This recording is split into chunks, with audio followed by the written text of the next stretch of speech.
So now we'll move on to strategy and ideas. So let's say now you have something that you want to do. How do you get there? How do you get the ideas to achieve? Because you may have something, okay, I want to do this. I want to build this. I want to open another masjid. How do I do it? I have no idea. So what can you do today in 2019 with all the different resources that are available to you? We'll share some of them. So read, right? Reading is so easy. Books are at your fingertips. You can, use computer, you can use libraries, so many things, right? So for example, in Toronto, we have access to tons of books just by library. So you actually download an app called Libby and you can get access to all the books, right? So there's nothing that's stopping you. You can get audiobooks, you can get textbooks and so on and so forth. I use podcasts. So why are podcasts good? Because you actually get to see the life story of a lot of different people, right? What are they doing? How did they, break through? How did they work through their issues that they were having? Be open and network with many people. Meet people, go to different events. Use meetup.com. They may have, meetups on different events and things like that. Knowing your Islamic history, right? How did Muslims lead the world? What kind of contribution did they? How did they change the society? How did they improve the society? Max Gala is one of the Toronto initiatives. It kind of it nominates and awards excellence in Muslims in different fields. So that could be a good inspiration. Yaqeen Institute has a series on confident Muslims. That's a good storyline as well. Take a look at what other people are doing, what other nations are doing. So that will give you ideas. And I have collected a lot of podcasts and a lot of different resources in this link, self-development and growth plan. So that again is available to you. It's on the paper. So you can take a look at that. It will take you there.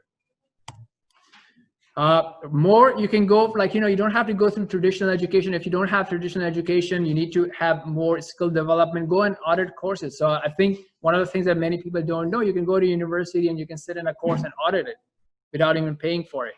Use online courses, right? Online platforms like massive open online courses like Coursera, Udemy. What else do we have? You guys know what I'm talking about, right? Good. Okay, obviously having a mentor, a coach that can help you, plan out things that can also be helpful as well. This is also very important, right? So if you volunteer for an organization, if it's a proper organization, obviously be careful about who you volunteer for, but volunteering can also give you a lot of skill, can build networks for you, can build connections for you, and give you the right skills as well. Okay, so we talked about that. So here's an interesting thing. What we are doing today is basically we are writing down what can happen in the next 5 years if you actually put in effort. It could be another thing that you can do as a homework. We won't do it now. Is to write an alternative plan. What happens if you don't take action? What happens if you just keep going the way you are going? Where would you be in the next 5 years? So we talked about mindset. We have also talked about strategies. Good. So we have roughly 20 minutes. So we'll talk about the remaining pillars. Any questions so far? All right. So let's talk about execution. This is also very important. So our Islamic concept related to that was amal, actions with sabr.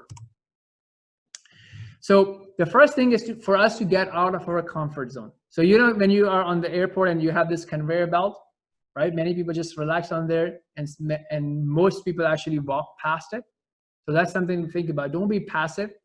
Take a look at what you have and plan and move forward. Okay. There's no growth in comfort zone. That's a very important quote to remember. And also, there's a good book. It's called Discipline Equals Freedom. It's a good manual. I think it's very motivational. Discipline Equals Freedom. And you can actually get it in the ebook. You can also get it as a podcast. So the earlier document that I linked to, it actually has a link to podcast. So you can actually listen to it for free on Spotify. So it could be a good motivational thing every day as well. Sorry? Freedom. Okay. So execution is what we'll spend a lot of time on. So if you remember when you had your first employee, we were planning the 3-month plan for that person. So the way you want to plan is obviously you want to start with 3 months that you already did, and then you want to bring that 3 months to a weekly plan, and then from that weekly plan to a daily plan. And once you have that, then you want to act on that plan and then evaluate how well did you do. If you are missing what you have done, then think about what you can adjust. I mean, are you really setting too hard goals for you? You need to tweak your goals. You need to tweak your plans so that you can actually keep that cycle going. Plan, act, measure, and keep repeating, right? Okay, so accountability is very important, right? Daily accountability, weekly accountability. Put down some time every day before going to bed. Have a review of what happened today. What do I need to do tomorrow? And block out like half an hour, 45 minutes just by yourself, or maybe with another friend, right? So you have two people you can just like get together and then evaluate your plan and progress. And then very importantly, at the beginning of every quarter, please have some time, blocked out for yourself. We do it for organizations, we do it for teams. Why don't we do it for ourselves and our families, right? Everybody does it at work, but we don't do it for ourselves. We don't do it for our families. Okay, obviously make sure that you have the right friends, right? That can really, really be impactful. Okay, now here's something that you can do, right? A lot of time people find it hard to commit to habits and plans. So we need to have some sort of short-term consequences. So if you don't come to Fajr tomorrow, right, there's no physical consequence of that is visible, okay? But if you really want to come to Fajr, I have a solution for that. If you commit to it, you'll for sure come to Fajr. Are you ready? Just send me $50 every day you don't come for Fajr. So doing something like that can really help for whatever goal you want to have, right? Now, there are different ways of doing that. One way is, for example, Abdullah can give me $500, and then each day you show up, I'll give you your $50 back. So that's one way of doing it. Or the alternative is that, okay, at the end of the week, I will figure out how many times I didn't do workout, I didn't come for Fajr, whatever, and then I'll pay you. So whatever works for you, you may have to keep trying, and then you'll figure out. So the idea is to have some sort of short-term consequences. And it's also important for us to take care of our physical health as well, because that has an impact on our mental as well as spiritual health as well. And this is Islamic concept too, right? Now, we talked about habits earlier.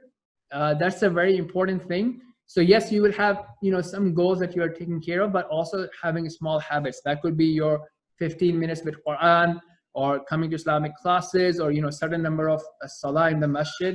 Actually, subhanAllah, I was just reflecting today. Like, I came to masjid after 4 days, so it's been a while. It really impacts you, right? So since I got to Seattle, I went to masjid Sunday night, Monday, Tuesday, Wednesday, Thursday, I didn't go to masjid. So it has an impact. And today I went for Jummah and then Isha here. So that's what I'm saying, that it's important to be connected to the masjid and keep coming at least once a day and so on and so forth. So here's an app. It's an interesting app called Habit Share app that you can use. Put down some of the habits. You can also share it with your friends. So you can see that some of the people are sharing, right? So you can share it with your friend, and as you tick off your habit, the friend will get a notification. As a friend ticks off a habit, you will get a notification, and then you can measure results on how things are moving forward. So this app is, again, you have everything on your paper, right? So you don't have to worry about it. It's called Habit Share app. I don't get any money for that. Okay, so now we are going on to task management. How do you actually manage your task? So use Microsoft To Do, right? Really doing flex from Microsoft, or Wunderlist, or whatever to-do app you like to do, because this can really help you. A lot of time people are carrying everything in their head and they get overwhelmed. But if you just put down everything on a to-do app, and then beginning of your week, beginning of your day, you can see, okay, all these items are due. I will do this, this, and that tomorrow. So that can really, really help you. A key thing to remember is to categorize action, right? It's a very common categorization. Make sure you put each action, each to-do in one of these categories. So what is something that's urgent and important? Give me an example of something that's urgent and important. Doctor's appointment. Why is that urgent? You can always schedule it for next week, right? It's important, but is it urgent? Okay. Sorry? Tax returns. Yeah, bills can be urgent, right? Because if you don't pay, then they will keep adding interest and so on and so forth. Okay. Another thing is that's also urgent and important is salah, right? Because you can't delay salah, right? It has to be done within the interval. But yeah. Okay, what's something that's urgent but not important? Sorry? No. What is something that's urgent and not important? So social media feeds are urgent and not important, right? Because they say, oh, right now, some people would have gotten a notification, right? Zubair has started a live, watch it before it ends. So if you use Instagram, that's kind of stuff you see, right? Or the whole concept of stories, right? That stays for 24 hours. So if you don't see it, you lose it. So they're not important things. They just create fake urgency. It's not important. What's something that's not urgent and not important? Everything else, right? And something that's not urgent but important. So these are the things that we want to have our habits around. Okay. So for example, reading Quran may not be urgent. You won't lose a job usually if you don't read Quran. You won't have, something that you can see. You don't see the urgency, right? Taking care of your health is not urgent because you don't see the impact, but it's an important thing to do. So these are some of the things that we really want to focus on and create habits around so that we don't lose track on that. And to create urgency for those things is what I was suggesting you earlier. Send me the money, right? If you miss it. So now, after talking about task and habit management, we want to talk about schedule management. So if you say I will read Quran every day, or if you say I will, work out every day, I'll go on a walk every day, unless you schedule it, it's not going to happen. Most likely you won't do it unless you schedule it. So scheduling also creates urgency. So you want to say, hey, you know what? I'm going to do it between 4 and 5 p.m. or 5 p.m. before I go to work home. After work, I'm going to go on a walk or go to gym. Or before I go to work, I will go to gym, whatever. So when you put some schedule, then you can actually make sure that something is happening. Another way of scheduling is joining a class. So if you want to read Quran and you're not able to do so, join a Quran class or join a workout class, join a book club, right? Have a plan with your buddy that, okay, we'll come together, we'll grab a coffee and we'll read a book or chapter of a book. So we are making progress. So stuff like that.